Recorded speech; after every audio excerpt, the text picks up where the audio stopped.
Por este tema y otros más le vamos a preguntar a Carlos Bianco, que es jefe de asesores del gobernador de la provincia, Axel Kicillof. Carlos, buen mediodía. Luis Bremer lo saluda.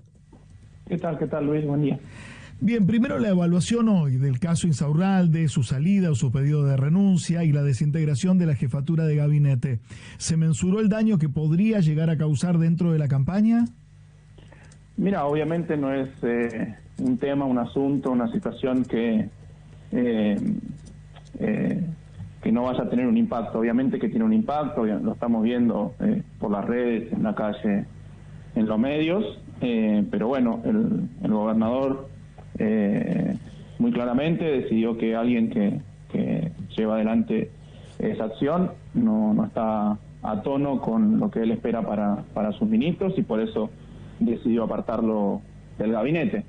Para nosotros ahí termina la cuestión en términos administrativos, si querés, y después hay otras cuestiones que, bueno, se dirimirán en los ámbitos que corresponden, en la justicia, si es que hay denuncias penales, como las ha habido en estos tiempos, pero bueno, Martín ya no forma parte del gabinete. Para nosotros es un capítulo cerrado, nosotros seguimos gestionando, trabajando y obviamente estamos cerca de las elecciones y llevando adelante las actividades de gestión y de campaña que corresponden.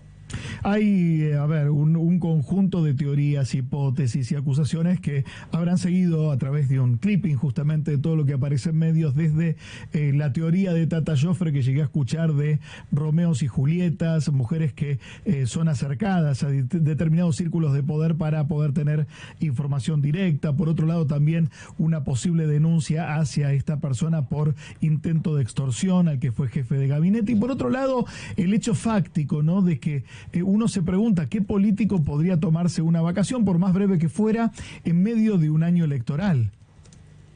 Sí, lo que vos me decís, entiendo, son especulaciones e intentos de explicaciones de por qué sucedió. La verdad que a mí no me corresponde ni me compete encontrar las respuestas, inclusive en este caso ni siquiera son jurídicas, me parece que son especulaciones sobre determinadas situaciones que tienen que ver con, bueno, muchas veces en los vínculos de la política con la farándula. No es mi caso, no, pero tampoco me corresponde andar y tampoco tengo información, o sea que yo no puedo aportar mucho. Entiendo, en ese sentido. no. Lo que yo digo es que era, como te dije antes, era una situación que no estaba a tono con lo que el gobernador pretende de sus ministros, con las acciones que llevan adelante en términos de gestión y de su vida privada. Obviamente cuando uno es funcionario público también tiene que dar explicaciones sobre su vida privada. Voy puntualmente, ni siquiera la vida privada respecto del impacto en una situación político-pública, pero escuché la nota del gobernador Axel Kicillof, que fue verdaderamente muy clara en Telefe Noticias, es donde aportó esta nota, pero dijo: yo no espío a mis funcionarios y desde luego no voy a caer en la teoría Bullrich, que acaba de decir hace horas que quiere espiar a los detenidos en sus diálogos con los abogados, algo que es anticonstitucional. Pero me pregunto, en un año electoral, un año de campaña, ¿no hay casi que conversaciones permanentes y diarias donde el contacto debe ser muy cercano entre todo el equipo de campaña? Sí, pero tampoco sabemos bien cuándo sucedió esto. Max obviamente habló con Martín el sábado y el sábado estaba en San Vicente, o sea que no es que estaba en Marbella el sábado pasado. No sé cuándo sucedió esto. ¿No fue este año o pudo no haber sido este año? No lo sé, realmente no lo sé. Martín ya no forma parte del gabinete, yo ya me despedí de él como corresponde y listo, nosotros estamos trabajando. Lo que sí destacó ayer Massa en una nota con Rebord es el momento en que aparecen estas imágenes. Dudaba, no especificaba ni tampoco sentenciaba una teoría personal, pero dice que extraño el momento en que aparece. ¿Alguien puede estar digitando el momento en que aparezcan estas imágenes para generar este impacto?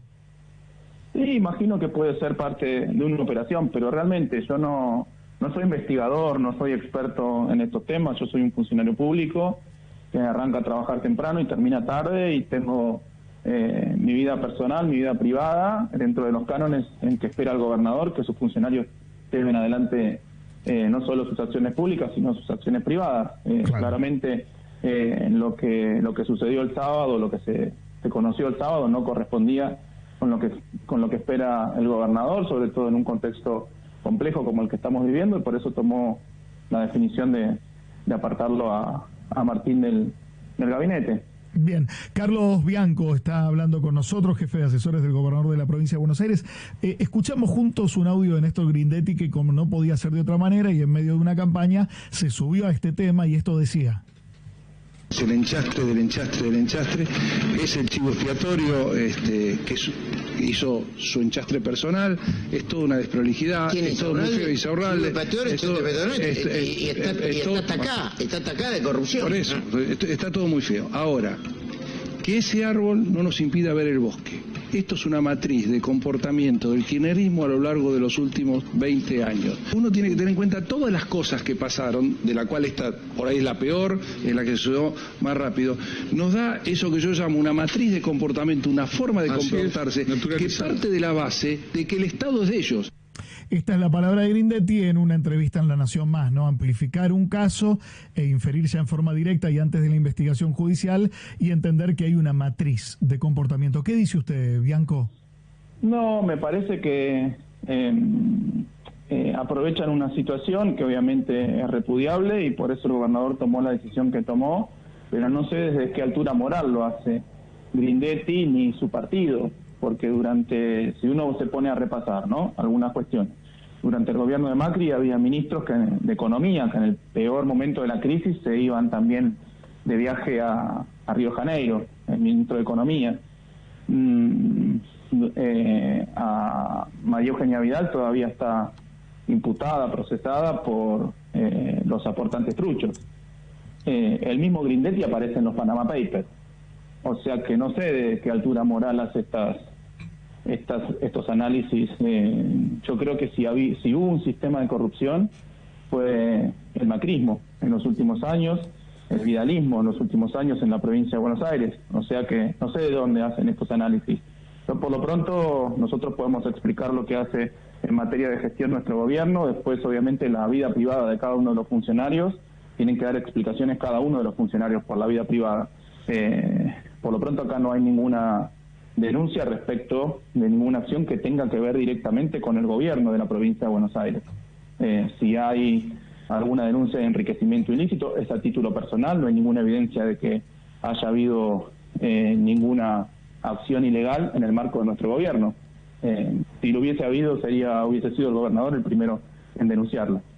Voy a otro tema que tiene que ver con el debate del domingo pasado. A mí todavía me sigue asombrando y creo que es un gesto, no digo de virtud, pero de buen reflejo. Me sigue asombrando la tolerancia a los discursos violentos o de odio y por otro lado también la tolerancia que hay hacia el negacionismo o la reivindicación de procesos totalitarios como la última dictadura en nuestro país. Hay países como Alemania, Francia, Suiza, Austria, Bélgica, España, República Checa, Israel, Liechtenstein y Letonia que condenan, hasta Italia condena el negacionismo con penas que van desde multas de 500 euros hasta 5 años de cárcel. Digo, ¿qué nos pasa y qué pasa con el reflejo político de no cancelar cualquier tipo de actitud negacionista respecto de una dictadura como la que vivió nuestro país?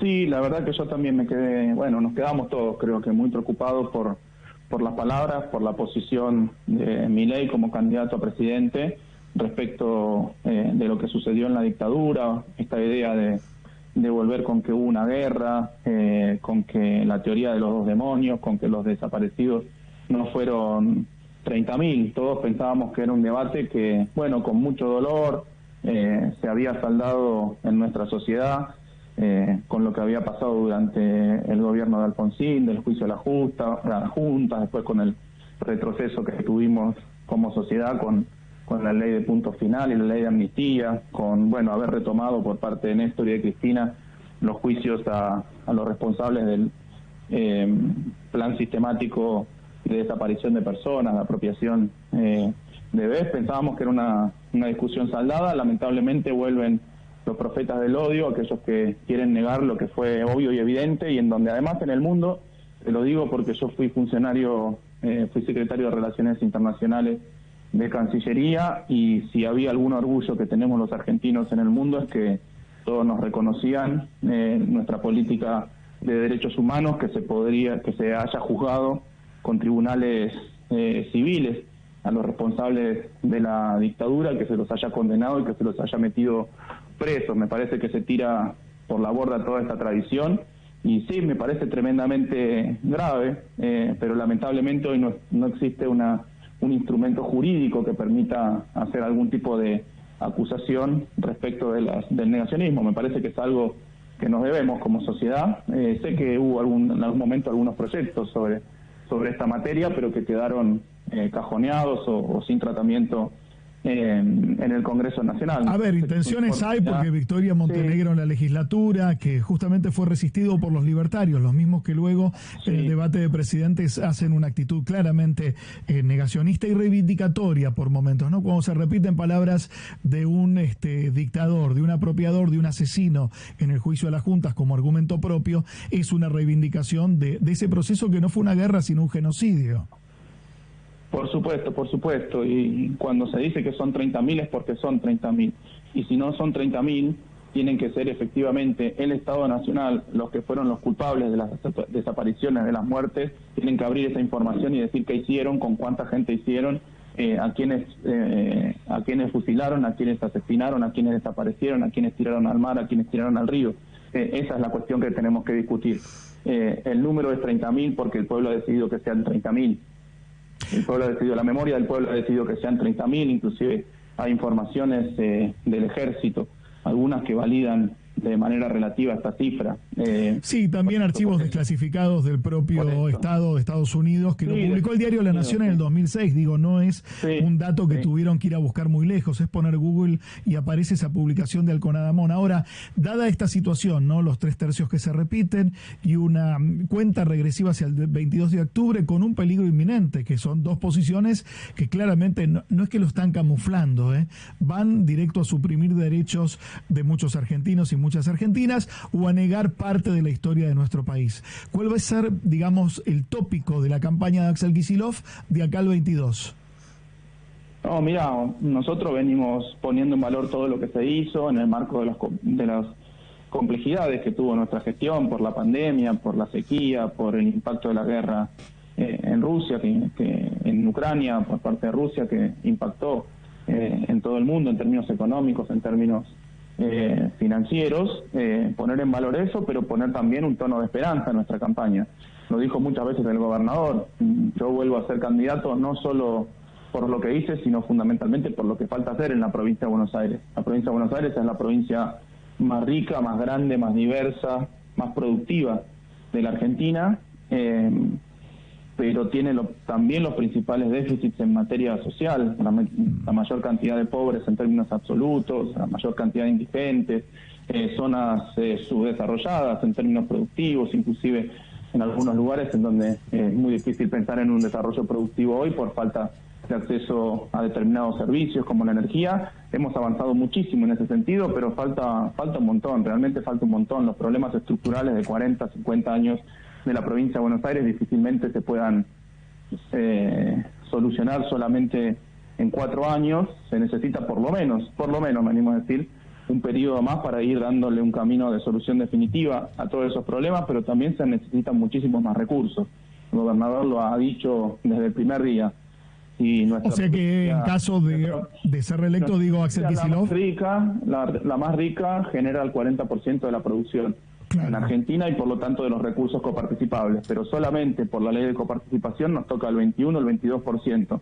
O sea, no solo es una cuestión de tiempo, sino también es una cuestión de voluntad política. Eso ha quedado muy claro en todas las políticas que llevó, muy creativas, muchas de ellas muy transgresoras, que llevó adelante el gobernador, pero fundamentalmente son necesarios los recursos. Por lo tanto, no se puede pensar en recortar ni un peso en la provincia de Buenos Aires, sino que lo que tenemos que discutir en Argentina si es un problema los bolsones de pobreza, de indigencia que tiene nuestra provincia, en cómo seguir mejorando el presupuesto, los recursos para poder darles una solución, y eso es con más Estado, no con ajuste, no es con recorte, como dicen los candidatos de la oposición. Imagino, Bianco, que entonces, en caso de ser reelecto, el gobernador Kicillof, una de las primeras cosas que va a hacer es plantear un nuevo debate que tiene que hacerse con todos los gobernadores de la coparticipación federal.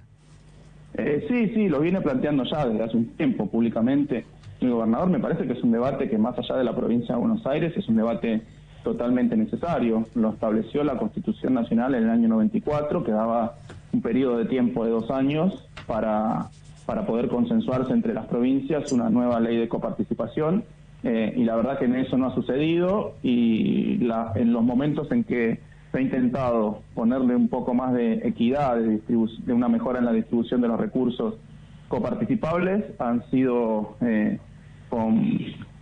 a veces llamémoslo con parches, que después cuesta mantenerlos en el tiempo. Digamos, tiene que haber un acuerdo general, un acuerdo consensuado con todas las provincias, en donde sí. yo no digo que sea absolutamente equitativo respecto de lo que genera cada provincia, pero sí no tiene que ser tan inequitativo como es en el caso de la provincia de Buenos Aires, como repito, que genera el 40% de los recursos participables y solamente le llegan el 22%. Claro, correr, digamos, lo que quedaría, obviamente, como discrecionalmente, como aportes, digamos, o partidas que se dan en determinados momentos y con determinados gobiernos, sino que haya un debate profundo e integral para cuánto le corresponde a cada una de las provincias.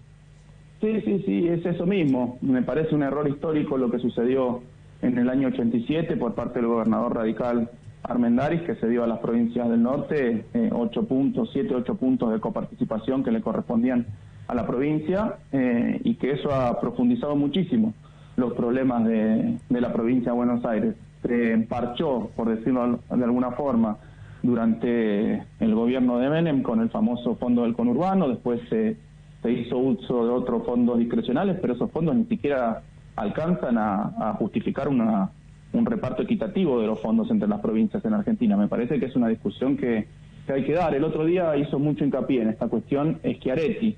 Lo que no decía Schiaretti cuando decía, no, bueno, ¿por qué los cordobeses tenemos que tener los servicios más caros, etcétera? Y yo le contestaría, ¿por qué los bonaerenses tenemos que recibir una porción tan baja de la coparticipación de acuerdo a nuestro aporte a la coparticipación? O sea que se olvidó de decir algunas cosas. Sí, es un debate profundo, porque también cuando, por ejemplo, Mendoza hace la misma discusión y dice queremos más porque producimos más, también un Estado-nación debe evaluar qué provincias son las más desfavorecidas respecto de su clima, qué densidad demográfica también tiene, qué posibilidades de recursos propios para generar industrias propias tiene. Digo, es un debate intenso que debe darse, y con todos los territorios, porque esto debe darse con la coincidencia, ¿no?, de todos los gobernadores.